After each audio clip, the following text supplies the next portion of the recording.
इस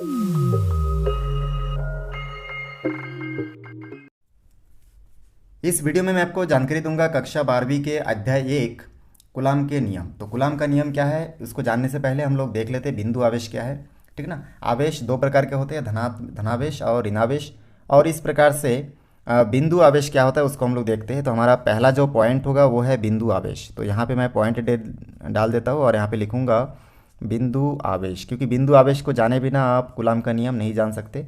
तो बिंदु आवेश के बारे में हम लोग बात कर रहे हैं। बिंदु आवेश को हम लोग इंग्लिश में कहते हैं पॉइंट चार्ज। इंग्लिश हिंदी दोनों में आपको जानकारी होना चाहिए।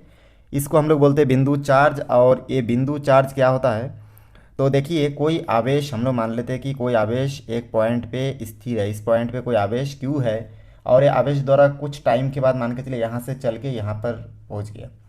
तो ये पॉइंट मतलब एक बिंदु आवेश है। और ऐसा करके देखिए इस पॉइंट की तुलना में ये जो दूरी है ये बहुत ज़्यादा है, तो इसलिए हम लोग क्यू को क्या बोलेंगे, बिंदु आवेश। आप लोग डेफिनेशन लिख सकते हैं कि बिंदु आवेश वह आवेश है जब आवेश के द्वारा तय की गई दूरी जो है उस आवेश के आकार से बहुत ज़्यादा होता है, तब हम लोग आवेश को क्या बोलेंगे, बिंदु आवेश। ठीक ना। कोई भी वस्तु द्वारा जब बहुत अधिक दूरी तय की जाती है तो उस वस्तु की तुलना में वो जो दूरी है वो बहुत अधिक होता है, उसी को हम लोग बोलते हैं बिंदु आवेश।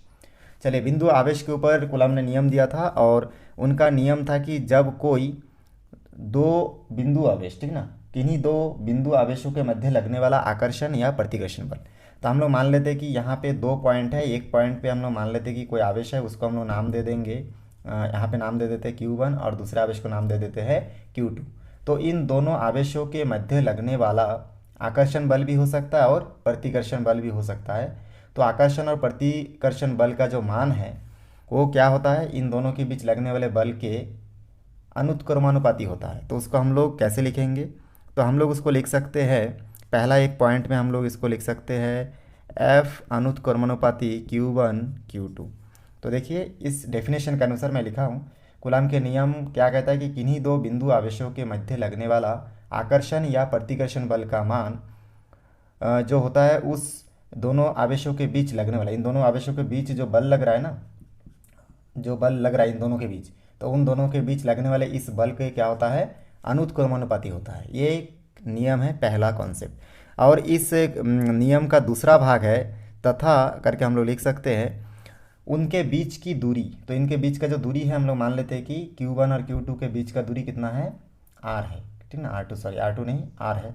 तो इस प्रकार से हम लोग लिख सकते हैं कि उनके बीच का दूरी के वर्ग के व्युत्क्रमानुपाती होता है। तो इनके बीच का दूरी कितना है, Q1 और Q2 के बीच का दूरी है आपका R। ठीक ना। तो बोल रहे हैं कि डेफिनेशन के अनुसार बोल रहे हैं कि उनके बीच के दूरी के वर्ग के व्युत्क्रमानुपाती होता है।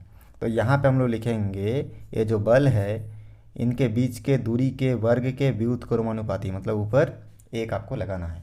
तो इस प्रकार से हमको ये दो समीकरण प्राप्त होता है। दोनों समीकरणों को अगर हम लोग मिला के लिखेंगे, दोनों समीकरण को मिलाकर लिखने पर ऐसा हम लोग इसमें नोट करेंगे। तो यहाँ से हम लोग नोट कर लेंगे, दोनों समीकरण को मिलाकर लिखने पर, समीकरण को मिलाकर लिखने पर, तो यहाँ पे हम लोग दोनों को अगर मिला के लिखेंगे तो हम लोग एक साथ F को एक ही बार लिख सकते हैं और जो निशान है अनुक्रमानुपाती का इसको भी इस प्रकार लिखेंगे। अब देखिए यहाँ पे दोनों को अगर मिला के लिखेंगे Q1 Q2 और 1 के साथ गुना हो जाएगा, तो यहाँ हम लोग इसको ऊपर लिख सकते हैं और R² क्योंकि नीचे है तो नीचे हम लोग इस प्रकार से मिला के लिख सकते हैं। इसके बाद हम लोग अगर इसको और चेंजेस करना चाहते तो कर सकते हैं। यहाँ पे इस निशान को हटाएंगे तो इसके जगह पे हम लोग एक नियतांक मान सकते हैं कि, और इस प्रकार से हो जाएगा Q1 Q2 अपन R का स्क्वायर।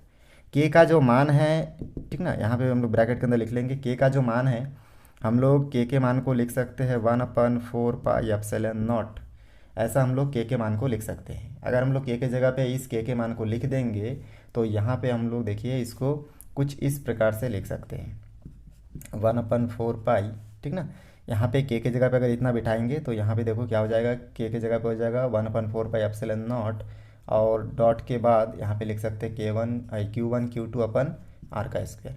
तो ये जो नियम है इसी को हम लोग कूलाम का नियम के रूप में ज़्यादातर जगह पे यूज़ करते हैं। तो इतना आपको एग्ज़ाम में पूछा जाता है। इस वीडियो को शुरू से आखिरी तक देखने के लिए बहुत बहुत धन्यवाद।